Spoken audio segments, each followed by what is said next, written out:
Hello, ഇന്ന് ഞാൻ വന്നിട്ടുള്ളത് നിങ്ങൾ കണ്ടപ്പോൾ തന്നെ ഒരടിപൊളി ബിരിയാണീൻ്റെ റെസിപ്പി ആയിട്ടോ. ബിരിയാണി ഉണ്ടാക്കാൻ സിമ്പിളാണ് ഈ ഒരു ബിരിയാണി ഉണ്ടാക്കാൻ കേട്ടോ. കൂടുതൽ പണിയൊന്നുമില്ല, അതേപോലെ ടേസ്റ്റിന് ഒരു വിട്ടുവീഴ്ചയില്ല. ഇനി ഇതെങ്ങനെ ഉണ്ടാക്കാമെന്ന് നോക്കിയാലോ. അതിന് വേണ്ടിയിട്ട് ഇതാ ഞാനൊരു കടായി എടുത്തിട്ടുണ്ട്. കടായി തന്നെയാണ് ഇതിന് പറയാം.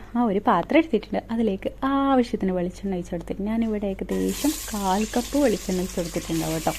ഇനി ഇതിലേക്ക് ഇതാ ഞാൻ 5 ഉള്ളിയിലെ അതും നീളത്തിൽ അരിഞ്ഞിട്ടുള്ള അതും കൂടി ഇട്ട് കൊടുത്തിട്ടുണ്ട്. ഇതൊന്ന് വേഗം വാടി കിട്ടാൻ വേണ്ടിയിട്ട് നമുക്ക് ആവശ്യത്തിന് ഉപ്പും കൂടി ഇട്ട് കൊടുക്കാം കേട്ടോ.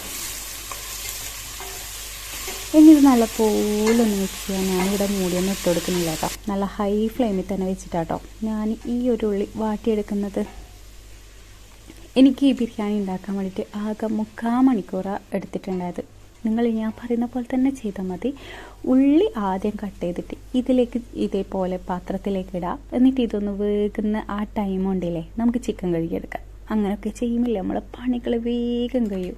അല്ലാണ്ട് എല്ലാം സെറ്റാക്കി വന്ന് നിൽക്കുകയാണെങ്കിലും നമ്മളിനി ഇങ്ങനെ വെയിറ്റ് ചെയ്യുന്നതിലും എനിക്കിഷ്ടം അങ്ങനെയാണ് കേട്ടോ. അല്ലെങ്കിൽ നിങ്ങൾക്ക് അങ്ങനെയാ, അല്ലെങ്കിൽ ആദ്യം എല്ലാം ക്ലീൻ ചെയ്തിട്ട് അങ്ങനെയും ചെയ്യാം കേട്ടോ. പക്ഷേ ഇങ്ങനെ ആകുമ്പോൾ എവിടെയും ടൈം വേസ്റ്റ് ആവുന്നില്ല, അതുകൊണ്ട് പറഞ്ഞതാട്ടോ. അങ്ങനെ ഇതാ ഉള്ളി ഒന്ന് വാടിക്കഴിഞ്ഞതിന് ശേഷം ഞാൻ 1 ടേബിൾ സ്പൂൺ നിറച്ചും ഇഞ്ചി വെളുത്തുള്ളി പേസ്റ്റ് ഇട്ട് കൊടുത്തിട്ടുണ്ട് കേട്ടോ. അതിലേക്ക് എരിവിന് ആവശ്യമായിട്ടുള്ള പച്ചമുളകില്ലേ അതും കൂടി ചതച്ചതും കൂടി ഇട്ട് കൊടുത്ത് ഞാൻ ഏകദേശം 10 പച്ചമുളക് ഇട്ട് കൊടുത്തിട്ടുണ്ട് കേട്ടോ. നിങ്ങൾ എരിവിന് ആവശ്യമായിട്ടുള്ള പച്ചമുളക് ഇട്ട് കൊടുത്താൽ മതി. ഇനി അത് നല്ലപോലെ ഒന്ന് മിക്സ് ചെയ്യുക. അതൊന്ന് വാടി അതിൻ്റെ പച്ചമുളകൊക്കെ മാറിക്കഴിഞ്ഞതിന് ശേഷം ഞാനിവിടെ 7 തക്കാളി ഇട്ട് കൊടുത്തിട്ടുണ്ട്. 7 തക്കാളി കേട്ടോ ഇട്ട് കൊടുത്തിട്ടുള്ളത്. അതും നിങ്ങൾ വലിയ തക്കാളി ആണെങ്കിൽ 7 എണ്ണം വേണ്ട. ഞാനിവിടെ മീഡിയം സൈസ് തക്കാളി ആയതുകൊണ്ട് കേട്ടോ 7 എണ്ണം ഇട്ട് കൊടുത്തിട്ടുള്ളത്. ഞാനിവിടെ പുളിയോ തൈരോ ഒന്നും ഞാൻ ചേർത്ത് കൊടുക്കില്ല. പുളി മീൻസ് ചെറുനാരങ്ങയില്ലേ, ചെറുനാരങ്ങൻ്റെ നീരോ തൈരോ ഒന്നും ഞാൻ പൊതുവെ ബിരിയാണിയിൽ യൂസ് ചെയ്യാറില്ല കേട്ടോ. അതും കൂടി ഇട്ട് കൊടുത്ത് നല്ലപോലെ ഒന്ന് മിക്സ് ചെയ്ത് നമുക്കിത് മൂടി വെച്ച് വേവിക്കാം കേട്ടോ. അതാകുമ്പോൾ വേഗം തക്കാളി വെന്ത് കിട്ടും. അങ്ങനെ ഇതാ തക്കാളിയൊക്കെ അത്യാവശ്യം വെന്ത് വന്നിട്ടുണ്ട്. ഞാനിത് പൊരിച്ചെടുക്കാണ്ടുള്ള നോർമൽ ബിരിയാണി കേട്ടോ ഉണ്ടാക്കുന്നത്.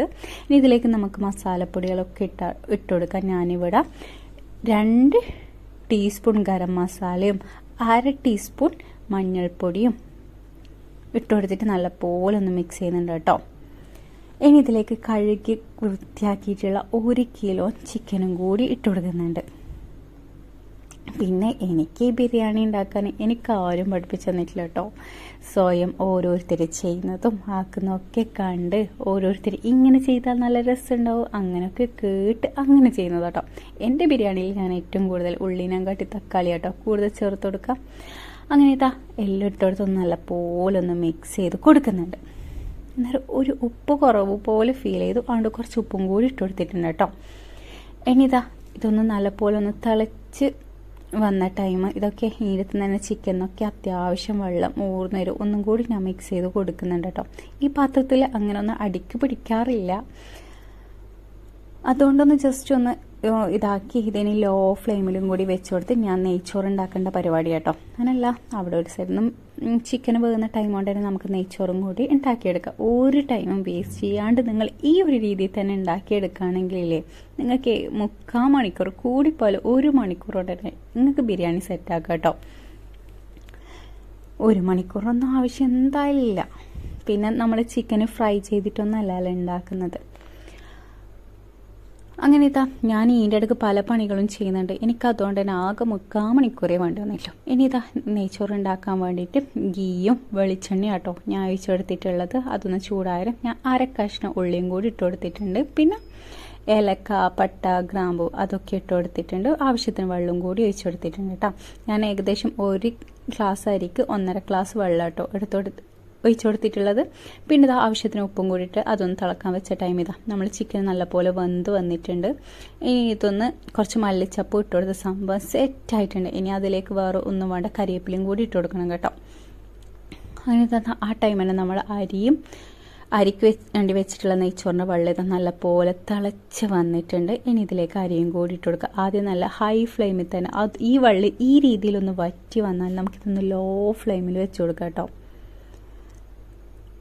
ഇതാ ഒരു ലോ ഫ്ലെയിമിലേക്ക് ഒരു 5 മിനിറ്റും കൂടി വെക്കുമ്പോൾ തന്നെ നമ്മളെ ചോറ് ഇതേപോലെ സെറ്റായിട്ട് കിട്ടും.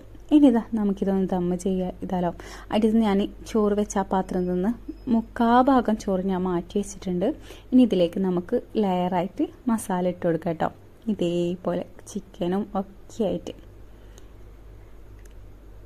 വീട്ടിൽ നിന്ന് എല്ലാവരും എൻ്റെ ബിരിയാണി കഴിക്കണമെന്നില്ല പൂതി പറഞ്ഞിട്ട് അങ്ങനെ ഉണ്ടാക്കുന്നതാട്ടോ. ഇവിടെ എല്ലാവർക്കും ഭയങ്കര ഇഷ്ടമാണ് എൻ്റെ ബിരിയാണി.